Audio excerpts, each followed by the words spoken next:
Hello and welcome to literary synopsis. तो दोस्तों, आज के इस वीडियो में हम लोग एक नोवेल को डिस्कस करेंगे जिसका नाम है स्नो, और जिन्होंने इस नोवेल को लिखा था उनका नाम है ओरहन पैमुक। तो यार, मुझे पता है आप लोग इस वीडियो का बहुत ही बेसब्री से इंतजार कर रहे थे, तो फाइनली अब ये वीडियो आ चुका है। तो अब जल्दी से आप लोग इस वीडियो को लाइक कर दो, और अगर आप लोग नए हो तो इस चैनल को सब्सक्राइब भी कर सकते हो। और दोस्तों, आपको इस वीडियो का कंप्लीट नोट्स भी डिस्क्रिप्शन बॉक्स में मिल जाएगा, तो आप वहां से उसे डाउनलोड भी कर सकते हैं। तो दोस्तों, इस नोवेल को फर्स्ट टाइम 2002 में पब्लिश करवाया गया था, वो भी टर्किश लैंग्वेज में। एंड फिर उसके 2 साल के बाद यानी कि 2004 में इस नोवेल को इंग्लिश लैंग्वेज में ट्रांसलेट किया गया था। तो दोस्तों, ये एक पोस्ट मॉडर्न नोवेल है, क्योंकि ये नोवेल ज़्यादा पुराना नहीं है, कुछ साल पहले ही इस नोवेल को लिखा गया था। तो यार, इस नोवेल को स्टार्ट करने से पहले हम लोग ओरहन पैमुक के बारे में कुछ इंपॉर्टेंट बातों को जान लेते हैं। तो इनका जन्म हुआ था 7 जून 1952 को। और यार, आप लोगों के लिए गुड न्यूज़ है, तो आप लोगों को बस ओरहन पैमुक का डेट ऑफ बर्थ ही याद रखना है, क्योंकि ये अभी तक सही सलामत जिंदा हैं। तो दोस्तों, ओरहन पैमुक एक टर्किश राइटर थे, और ये टर्किश लैंग्वेज में ही अपने नोवेल्स को लिखा करते थे। एंड फिर बाद में इनके नोवेल्स को अलग अलग लैंग्वेजेस में ट्रांसलेट किया जाता था।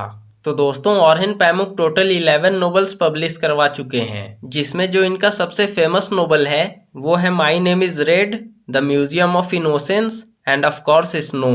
और यार, ओरहन पैमुक को 2006 में नोबेल प्राइज फॉर लिटरेचर भी मिल चुका है, और ये one of the youngest person बने थे जिनको ये अवार्ड मिला था।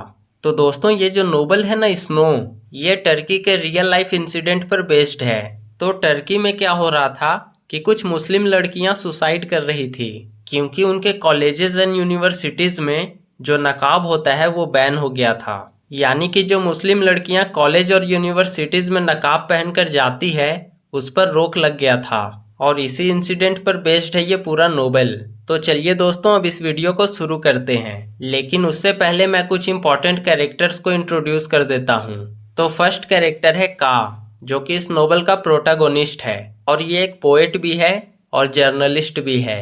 अब नेक्स्ट कैरेक्टर है आइपेक हनीम, जो कि का की क्लासमेट थी, और का इसको बचपन से ही पसंद करता था। हालांकि ये आइपेक ऑलरेडी मैरिड है, और इसके हस्बैंड का नाम है मुख्तर बे, लेकिन फिलहाल इन दोनों का डाइवोर्स हो चुका है।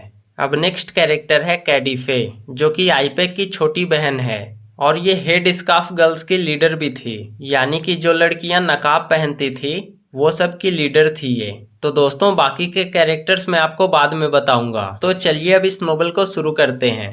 तो इस नोवेल का सेटिंग रखा गया है कार्स नाम के सिटी में, जो कि टर्की में है। और दोस्तों, जो इस नोवेल का प्रोटैगोनिस्ट है ना का, उसका जन्म भी इसी सिटी ऑफ कार्स में हुआ था, लेकिन 12 साल से ये अपने सिटी को छोड़कर जर्मनी के एक सिटी फ्रैंकफर्ट में रहता था, और अब ये 12 साल के बाद अपने सिटी कार्स में वापस जा रहा है। तो अब ये वापस अपने सिटी इसलिए जा रहा है क्योंकि इसको खबर मिला है कि वहाँ की कुछ मुस्लिम लड़कियाँ सुसाइड कर रही है, क्योंकि उनके कॉलेजेस एंड यूनिवर्सिटीज में नकाब पहनकर जाना बैन हो गया था। तो इसी मुद्दे पर इन्वेस्टिगेशन करने के लिए का जो है वो अपने सिटी वापस जा रहा था। लेकिन दोस्तों, इन्वेस्टिगेशन तो बस एक बहाना था, रियलिटी में तो ये अपनी बचपन की क्रश आइपेक से मिलने जा रहा था। और क्योंकि अब आइपेक का अपने हस्बैंड से डाइवोर्स हो चुका है, तो का अब इससे शादी करना चाहता है। अब दोस्तों, का जो है वो वापस अपने सिटी कार्स पहुंच जाता है, लेकिन वहाँ काफी ज्यादा स्नोफॉल हो रहा था, और का जो है वो स्नोफॉल में फंस जाता है।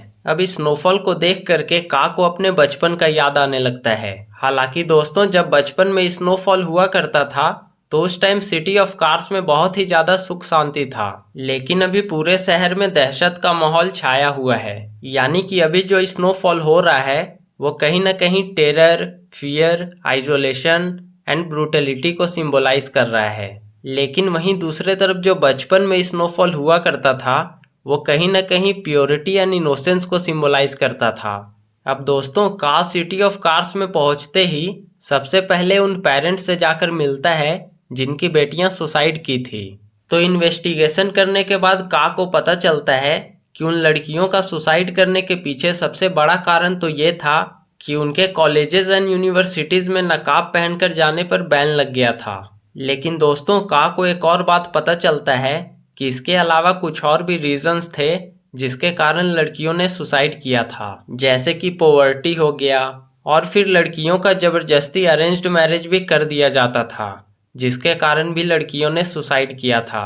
अब इसके बाद क्या होता है कि का जो है वो एक कैफे में आईपेक से मिलता है, और उस कैफे में और भी लोग बैठे हुए थे, जिसमें एक एजुकेशनल इंस्टीट्यूट का डायरेक्टर भी बैठा हुआ था। अब दोस्तों अचानक से क्या होता है कि उस कैफे में एक शूटर आता है और उस डायरेक्टर को गोली मार देता है।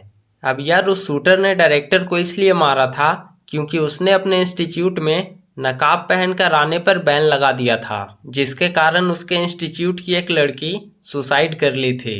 अब दोस्तों का और आईपेक उस कैफे में ही बैठे हुए थे और वो लोग इस मर्डर को देख करके थोड़ा सा डर जाते हैं, और क्योंकि इन दोनों ने उस मर्डर को होते हुए अपनी आंखों से देखा था तो एक तरह से वो लोग इस मर्डर का विटनेस बन जाते हैं।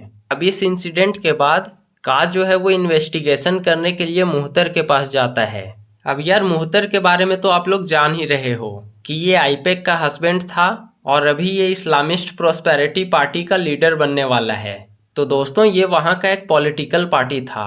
जैसे हमारे यहाँ पे कांग्रेस बीजेपी वगैरह कैसे होता है, वैसे ही वहाँ पे इस्लामिस्ट प्रोस्पेरिटी पार्टी था।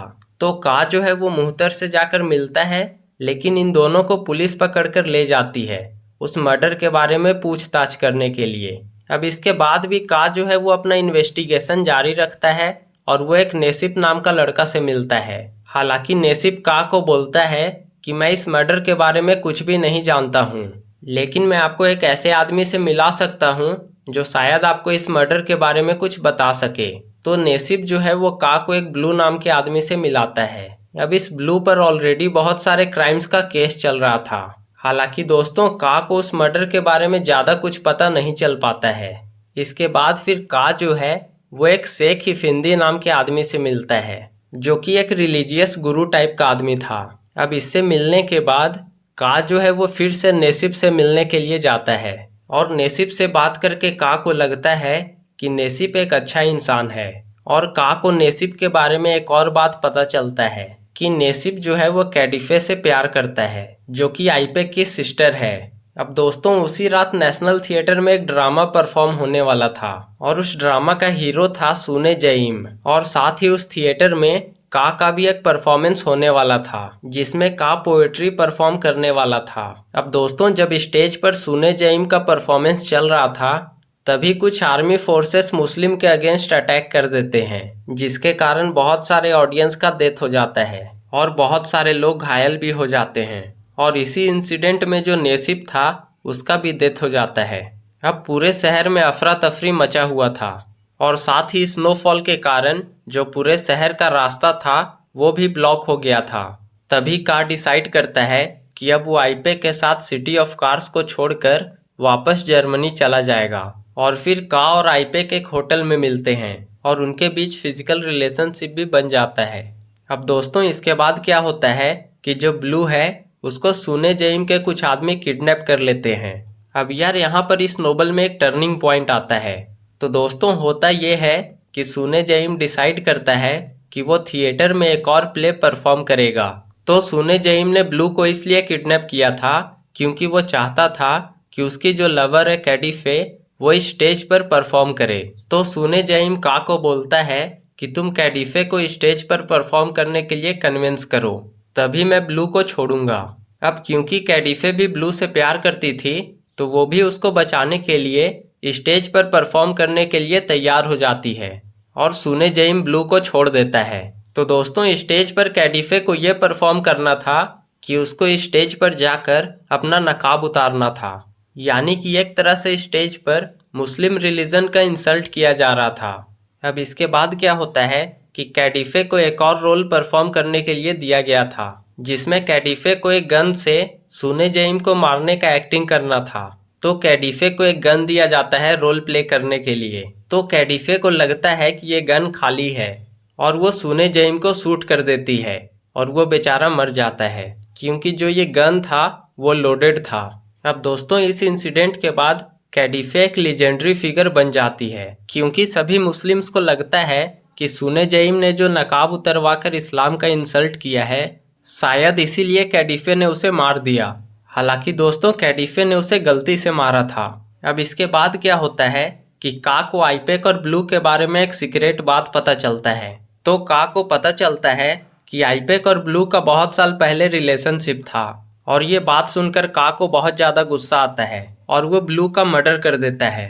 और दोस्तों इसके बाद का जो है वो अकेले जर्मनी लौट जाता है और फिर 4 साल के बाद जर्मनी के सड़क पर ही का को गोली से मार दिया जाता है और जो उसका पोएट्री का बुक था वो भी चोरी हो जाता है। और दोस्तों जो इस कहानी के नरेटर हैं ऑरेन पैमुक, वो नोबेल के लास्ट में बताते हैं कि वो का के बचपन के दोस्त हैं और वो का के मर्डरर्स को खोजने के लिए सिटी ऑफ कार्स जाते हैं। और जो का पोएट्री का बुक था जिसमें लगभग 19 पोएम्स लिखा हुआ था उसको भी ऑरेन पैमुक खोज कर पब्लिश करवाने का कोशिश करते हैं। और यार इसी के साथ ये नोबेल खत्म हो जाता है। तो दोस्तों ये नोबेल बहुत ही ज़्यादा कंफ्यूजिंग है, तो अगर आप चाहें तो इस वीडियो को दोबारा भी देख सकते हैं।